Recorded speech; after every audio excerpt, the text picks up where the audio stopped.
Sacred Ground with Tim Daly is made possible by Patricia and Edwin Matthews through the New York Community Trust Progress Fund, by Glenmead Private Wealth, by the Murray and Susan Haber Charitable Foundation, and by the following funders.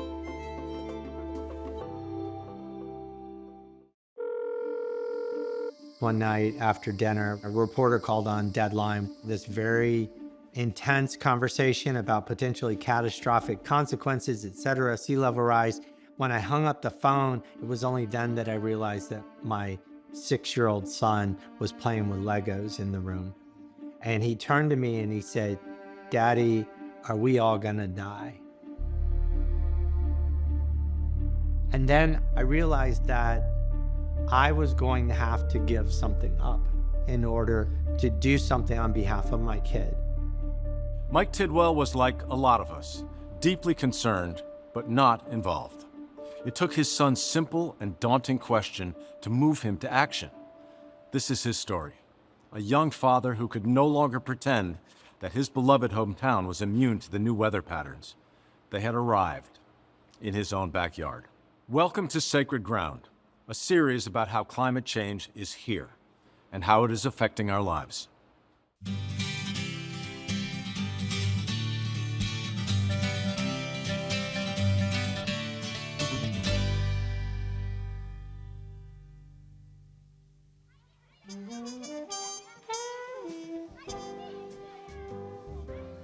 Welcome to Tacoma Park, Maryland. This is an amazing place to live. It's an old trolley suburb of Washington, D.C. Oh, look at your squash. They're giant. You want me to pick that big one? Pick it, Mike. Go for it. Hey, Pat. Hello. Hey, Wobby. Hey. How y'all doing? All right. It is hot. That's Well. all. Yeah, that's all I hear from everyone today. It's a place where people take care of each other. Hey, Jill. Hey, Mike. I see you've got all the produce for the neighborhood. We call ourselves Tree City, USA. We name our streets after trees. Jamie, Hey, Mike. how's it going, man? Good to see you, Russ. How you been? Very fine. Yeah? It's a beautiful day in the 8th District. It is a beautiful day in Yeah. Tacoma Park. This is a place where my neighbor, Jamie Raskin, is also my congressman. How are the dogs? Hi, buddy. They're good. Say hi, Potter. Hey, Potter. Say hi, Toby. It's a kind of place where you want to raise kids. My brother and I would run between the trees and in all the monkey grass. An amazing community, vibrant, cohesive, but there's a problem. Our trees are dying in this neighborhood.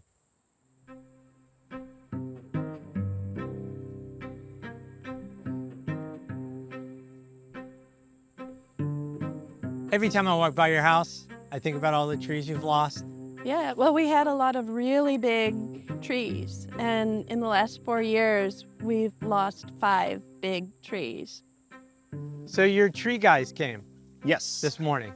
They were going to give us an estimate for taking down the 100-year-old pin oak. So it's definitely coming down. It has to come down. We wanted to do what we could to save this tree because obviously, I mean,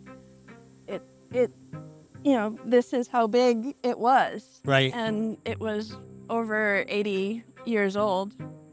And it was a southern red oak. It was a red oak, yeah. Yeah. Looking this direction, we have lost a 80-year-old willow oak, a 150-year-old willow oak, and a 100-year-old white oak. They were all right here, and they've all died. It is a climate change story. My name's Mike Tidwell. I am a writer and a climate activist. So you've had to pronounce terminal illness for many, many trees in this neighborhood. Yeah, hundreds, maybe thousands at this point. I don't know. Lots. It was devastating. It was heartbreaking to see that many dead trees of that size. Trees get old and they die, but what we've seen is not normal mortality. They've been dying in numbers that none of the tree experts in this region have seen before. So we're not just losing one 100-year-old white oak on a square block area, we're losing dozens of them. City records show we've lost a net canopy cover of 45 acres just in the last few years. The rain in 2018 was way outside the norms. We had some 72 inches of rain as opposed to our normal of 42. Heavy rains and floods have plagued Maryland this month, the rainiest July on record. So what's to blame? The meteorologists at Climate Central say the answer is human-related climate change. It felt like suddenly unstoppable dominoes were falling. Something so big was knocking down our trees, almost like bowling pins falling every day. All around us, we could hear them falling. We could hear them being chainsawed. We saw the grief-stricken faces of our neighbors. It was transformative. We ended up with a lot of mortality in the roots, and these trees were compromised to the point that they could not support the top. 30 years ago, to see climate change up close, journalists and scientists had to go somewhere else. They had to go to the Great Barrier Reef in Australia. They had to go to the Arctic. But now you can see those impacts right outside your front door. And it's not me saying it's climate change that's killing our big old trees at such a rapid rate. It's the city arborists. It's the public works department. It's the tree care companies. My one block in Tacoma Park is a proxy for every street, every community in the world. It was specifically the larger, older trees that had been around forever, Right. that were dying, stacking up like cordwood everywhere. And this was not just Tacoma Park. We were getting reports in New York, New Jersey, everywhere. Our native trees in this region are no longer native. We've changed the climate, so these trees are foreigners now.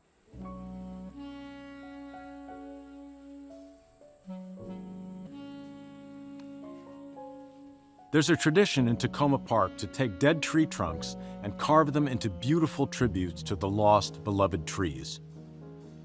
Mike's a writer, an accomplished, award-winning writer, so he poured his grief into a book, The Lost Trees of Willow Avenue.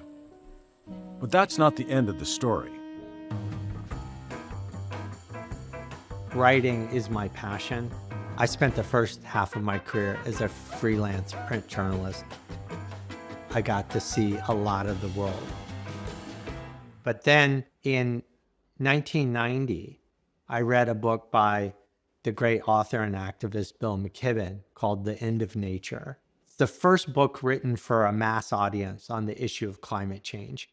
And in it, Bill lays out when you combust fossil fuels, you emit an odorless, invisible gas, carbon dioxide, which migrates to the atmosphere, stays up there for up to 1,000 years, and traps heat.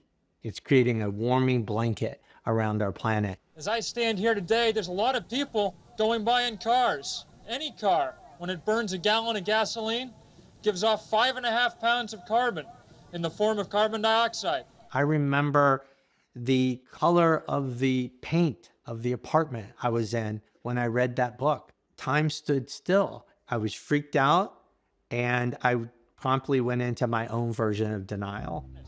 When we gather here in 50 years, the old trees may be dead from heat stress. I didn't deny that climate change was happening, but I denied that it was going to impact me and my family anytime soon. So I was able to go ahead and continue to be a freelance journalist. I had dream assignments. I had an editor who said, I want you to go down to the Bahamas, and I just want you to go from island to island riding the mailboat. I was able to write stories about riding horses along the Silk Road routes in Central Asia or backpack across Sicily. I loved my life. We need new light bulbs that draw less current. We need new cars that use less fuel. But there it was in the back of my mind, this reality of climate change. And it was a whisper of, you have a responsibility to deal with this. There are not 50 simple ways to save this earth. There are only difficult ways, ways that'll take a lot of sustained effort. My son, Michael Alexander Tidwell, was born May 1997. Once you have a kid, it completely rearranges how you see the world. There was a front page story in the Washington Post in January of 2001. It was the most shocking scientific, comprehensive assessment of climate change at the time. And for whatever reasons, that snapped me out of my denial. I became increasingly alarmed that people generally weren't paying attention to this. I realized that I was going to have to give something up in order to do something on behalf of my kid. I was going to have to walk away from this charmed life as a freelance writer. Research shows that millions of people are aware of the science on climate change, but don't act on it due to a sense of personal powerlessness. But Mike Tidwell walked away from his writing career and became a full-time climate activist.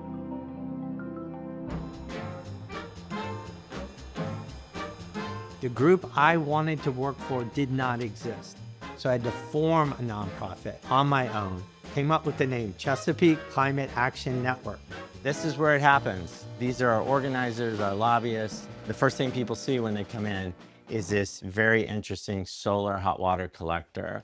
This was put on the roof of the White House in 1979 by Jimmy Carter. And they created all the hot water for the White House for a long time. And then in 1980, Ronald Reagan was elected president. In 81, he didn't like solar energy and took them down. The very first campaign I ran was me by myself, where I tried to lobby legislators to pass a bill to mandate 7.5% of Maryland's electricity come from carbon-free sources. I didn't know what I was doing. Our bill got squished like a bug by the fossil fuel lobbyists. That's how I began, and I learned. I learned how to get journalists to pay attention. I learned how to be creative in your messaging. The Eastern Shore of Maryland loses an acre of land every day. An acre of marsh turns to water every day from sea level rise. I want to get caught up on the endangerment finding backtracking that the EPA is proposing. Yeah. I need to learn more so I can write about it, talk to reporters about it. Mass versus EPA was a big finding that greenhouse gases are in fact pollution. It basically undergirded every regulation that the EPA has ever done regulating greenhouse gas emissions. We're going to just write a petition letter highlighting all the reasons that we need to keep the endangerment finding in place and then email it out to our list. Well, as usual, our Congressman Jamie Raskin, I'm sure, would be eager to speak out on this issue, so keep that in mind. You held the first hearing on holding oil companies accountable for misleading the public on the issue of climate change. Yeah.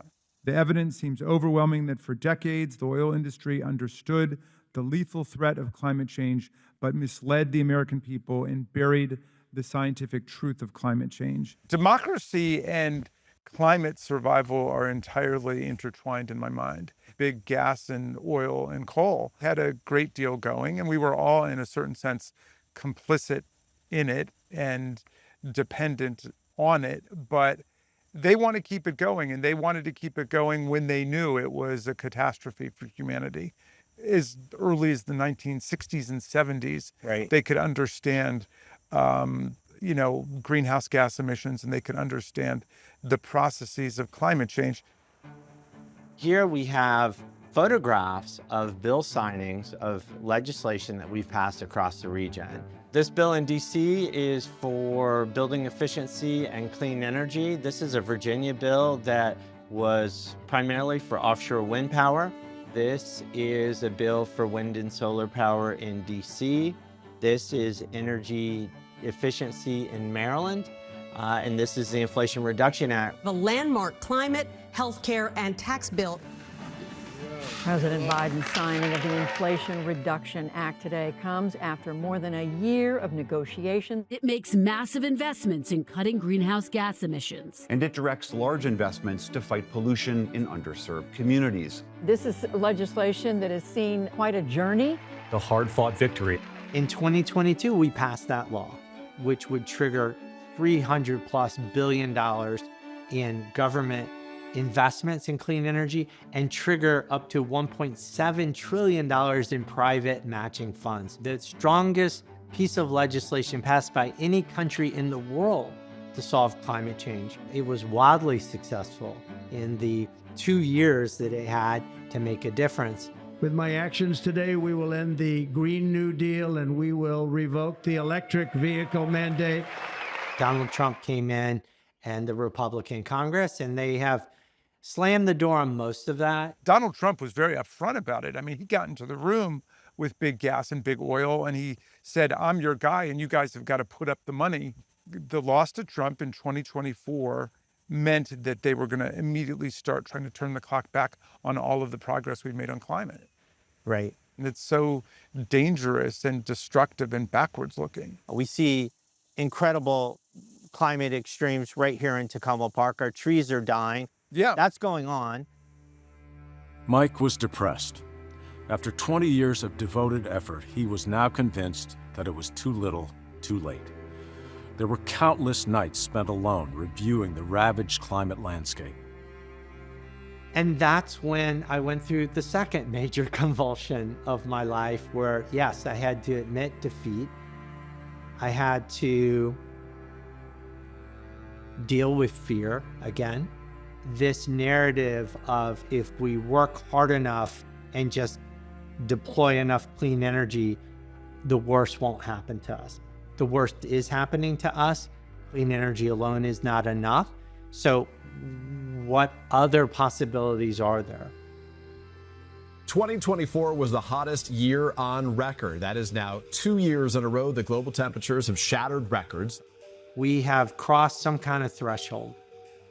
We are in a world of runaway warming, which is why we're seeing these unbelievable wildfires. Fear is growing tonight as flames light up the Los Angeles hillsides. Alaska's having a major heat wave. Trends that have already triggered dramatic consequences on weather patterns. We keep going to a new level in terms of these impacts. This bleaching event of the Great Barrier Reef is the worst I've ever seen. 30 million people displaced in Pakistan. If our numbers and our appetites continue to expand, then our impact on the Earth can only increase. We need to accept that we live in a world of limits and that we're about to hit those limits. We are not going to save ourselves through clean energy alone. We don't have decades. We hardly have years. We've got to think about new solutions using technology that we don't even have, but we've got to invent it. While looking for answers, Mike explored even the radical extremes of the climate movement. Ning, how Hi, are you, Mike. man? Good to see you. Nice to see you, Mike. Thanks for coming. My neighbor, Dr. Ning Zhang at the University of Maryland, wants to bury trees all over the world that are dying from climate change. Trees compose of mostly carbon. So if they are left alone on the forest floor, they would decompose. The carbon would go back into the atmosphere as carbon dioxide, which we know is a powerful greenhouse gas. So I have been looking at a method called wood vault, where we can take those dead trees and bury them underground so that they don't decompose. It seems like that technology today is where solar energy was in the 1970s. And we don't have 50 years to develop it. Desperate, Mike started leaning into a highly controversial technology known as geoengineering.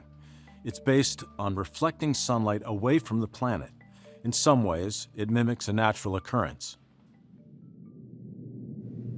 In 1991, Mount Pinatubo, a volcano in the Philippines, exploded. It deposited millions of tons of sulfur dioxide into the stratosphere. Sulfur dioxide has the property of reflecting sunlight.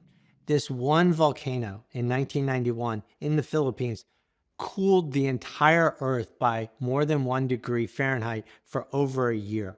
So the question the scientists are asking today is, can human beings in the face of runaway climate change, safely deposit enough sulfur dioxide into the stratosphere to reflect sunlight, cooling the planet long enough for us to complete the transition off of fossil fuels. This is a controversial issue. From the beginning of his journey, Mike Tidwell stood on the shoulders of Bill McKibben, one of the first activists. They finally met in 2003 and since then have worked together, protesting, lobbying, and even getting arrested together. Bill McKibben has written a new book called Here Comes the Sun about how solar energy is finally cheaper than fossil fuels and spreading dramatically all over the world. I went to see him at a book signing. Hey, it's good to see you, brother. What's going on, man?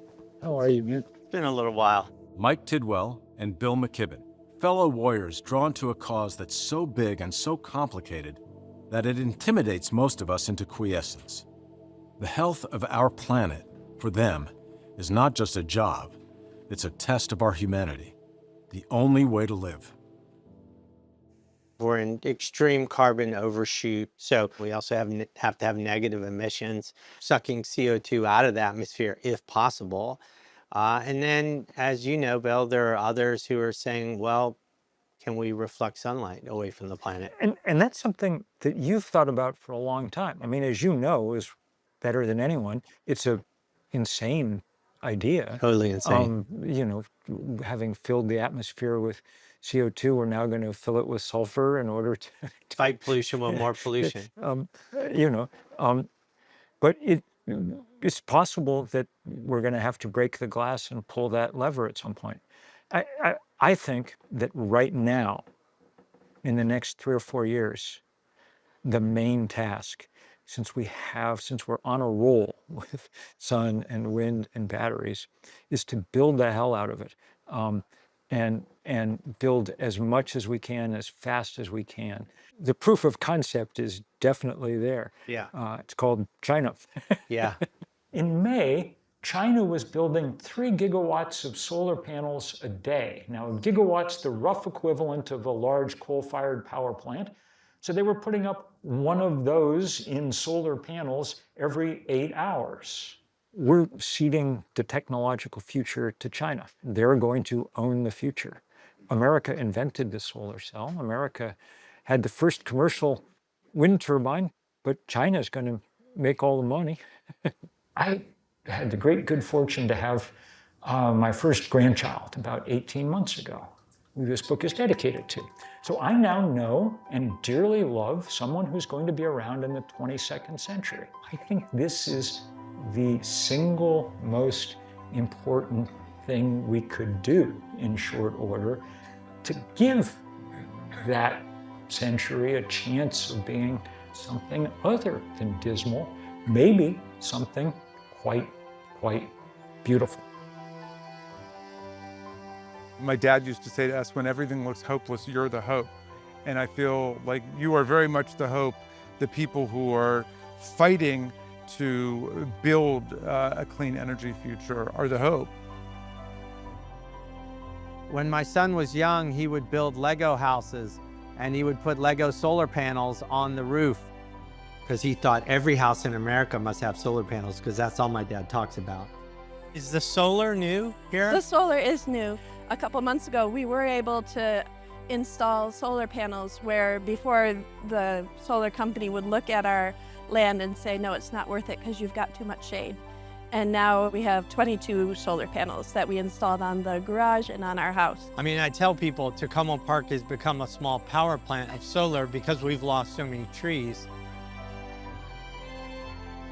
As I take my morning walk in Tacoma Park, I regularly pass the neighborhood playground just a block from my house, and I see those kids dependably there every morning.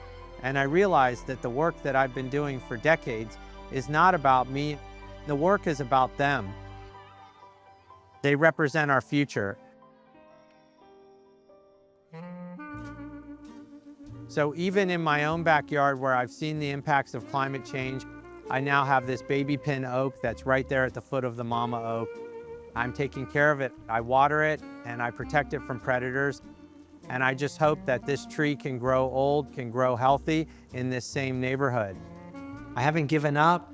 I'm kicking my legs hard. I'm kicking them as hard as I ever have. I can envision a way out of this, and because I can see it, I can fight for it.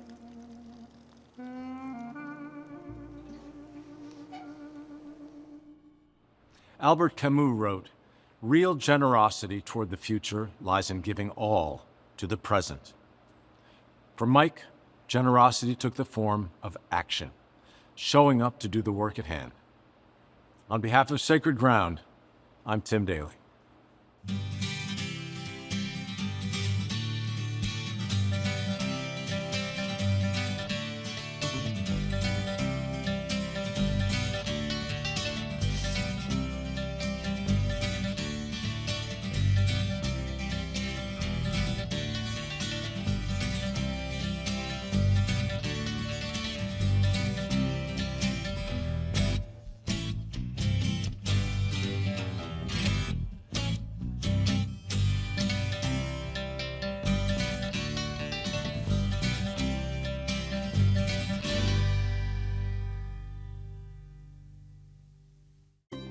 Sacred Ground with Tim Daly is made possible by Patricia and Edwin Matthews through the New York Community Trust Progress Fund, by Glenmead Private Wealth, by the Murray and Susan Haber Charitable Foundation, and by the following funders: